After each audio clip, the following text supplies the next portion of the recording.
Cordial saludo, soy Sandra Fabiola Contreras Arredondo, estudiante de Sociología del segundo semestre de la Universidad Abierta y a Distancia UNAD. Este trabajo corresponde al trabajo final del curso de Corrientes del Pensamiento Sociológico. Haremos un análisis del funcionalismo, la lucha de clases y rituales de interacción dentro de la organización FARC-EP. Las FARC-EP nacieron de la inconformidad del pueblo rural y proletariado de Colombia, es decir, los menos favorecidos, en un contexto social de desigualdad e injusticia que mantenía al límite de su existencia a las clases menos favorecidas y que surge en el siglo XX, en las décadas de los años 50 y 60. Con el transcurrir del tiempo, las FARC-EP se fueron expandiendo ampliamente por todo el territorio colombiano. También realizaron unas reuniones clandestinas, obviamente, que se llamaban conferencias. En estos procesos lograron construir y perfeccionar su concepto ideológico, hasta llegar a crear un estado paralelo ilegal al estado legal colombiano, constituido para finalizar en un acuerdo de paz en el año 2016 con el presidente de ese entonces, Juan Manuel Santos, y el máximo líder, Rodrigo Londoño, alias Timonchenko, comandante en jefe de las FARC-EP. El funcionalismo se demuestra claramente dentro de las estructuras jerárquicas de las FARC, ya que tienen un claro sistema funcional. Tienen sus colaboradores, los milicianos y los comandantes. Es decir, que se necesita una estructura jerárquica en forma de pirámide. En la parte más baja iban los colaboradores, que eran las personas que llevaban y traían información, pero que no portaban las armas dentro de la misma estructura. Luego le siguen los milicianos, que eran los mismos combatientes, que tenían, pues habían combatientes rurales y combatientes urbanos. Seguido a ellos también iban los comandantes, que eran los jefes superiores y que eran los que impartían instrucción a los cuadros de milicianos, en donde les daban los estatutos, las doctrinas, les enseñaban la mística de ser un combatiente, de ser un guerrillero pertenecientes a las FARC-EP. Asimismo, tenían sus propios tribunales, donde eran juzgados en caso de confirmarse la falta de lealtad con su organización, o por el contrario, también eran felicitados al mejor estilo de las estructuras militares de cualquier ejército. La sociedad no es solo un estado, es todo grupo que logra organizarse. Lucha de clases. La FARC-EP es un claro exponente de la lucha de clases.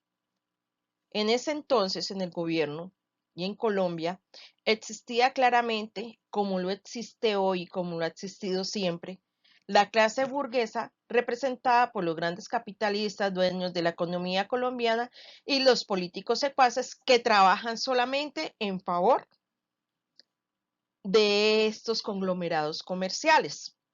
Y existe también la clase proletaria, representada en ese entonces y a hoy en día por todas las personas campesinas, habitantes de áreas rurales, las personas menos favorecidas, las personas que han sido llevadas al límite.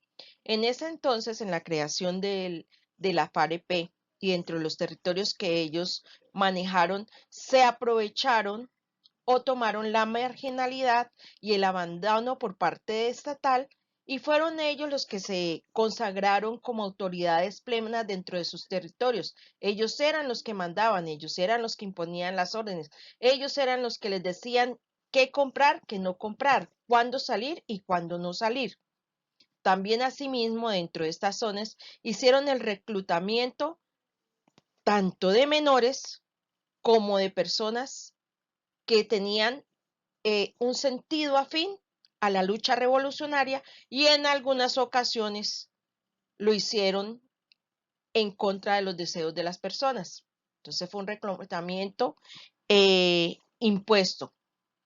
Marx nos dice que la violencia es la partera de la historia y en eso no hay ninguna duda. La exclusión política como detonante social.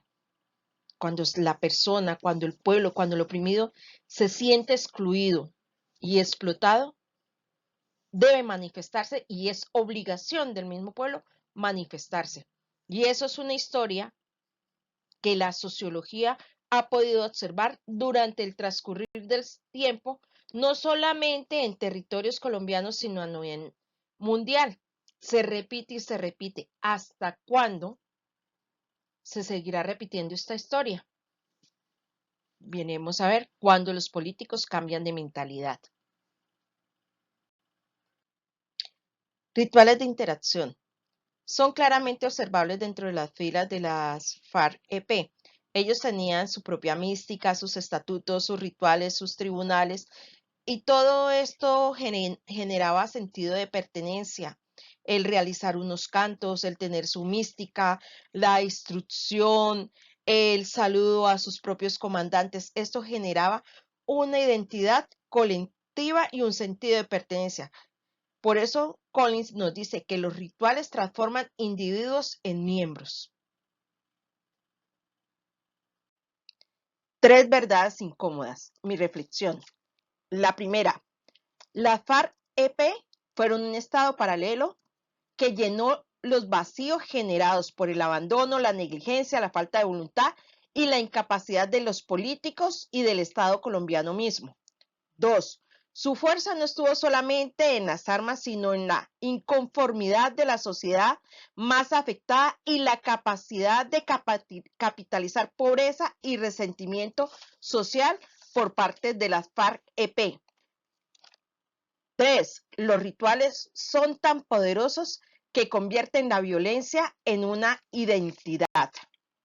Las FARC-EP fueron el síntoma de un país fragmentado. Crítica observancia sociológica que permite llegar a comprender sin juzgar. El desafío real es cómo evitar que esto se repita. Gracias.